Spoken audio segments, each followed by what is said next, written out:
So, shouty everybody. So, guys, bago darating yung amo ko, may i-share muna ako sa inyo. And, I think 1 week or 2 weeks, hindi po ako Nescafe without sugar, without any halo-halo sa Nescafe ko. So, I think 2 weeks ako hindi nag-Nescafe. Bakit? Kasi,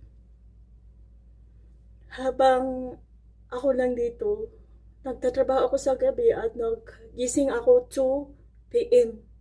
2 p.m. and pumapangon ako 4 p.m. So, sobrang hirap yan na pag gising mo, mag-coffee ka pa, lalong gising na gising ka sa during night time. So, ngayon guys, nag-coffee ako kasi parating na yung amo ko. So, alam nyo anong nangyari?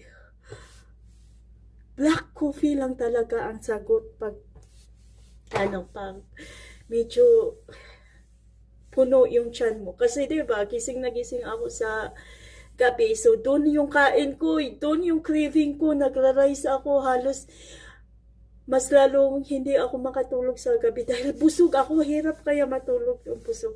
So, ngayon nag-Nescafe ako kasi kailangan ko nagising pagdating ng amo ko. And you know what happened? Pagkatapos ng coffee ko, direct sa punta ng ng toilet at grabe. I feel sobrang gaan ng tummy ko. Nilalabas lahat yung kinain ko nung gabi.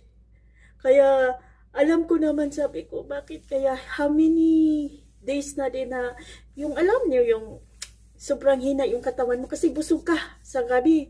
Kaya lang, iniwasan mo mag-coffee kasi lalong kang gising na gising. Kailangan mo talaga matulog din kasi iniwasan ko yung coffee. So guys, Nescafe lang.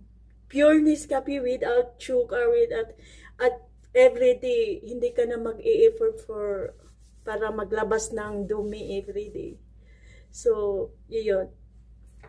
Sinishare ko lang sa inyo kasi baka may mga gustong mag-burn fats dito, pero kung nakita nyo na na hindi ako tumaba, Nescafe lang talaga. So ngayon galing ako ng toilet. So mga 2 weeks ata ako hindi nag-Nescafe kaya bigla na akong lumaki yung tummy ko. So yan. Kaya kailangan din kahit exercise ka, kailangan healthy yung mga ininom mo at kinakain mo. And yun lang po. God bless.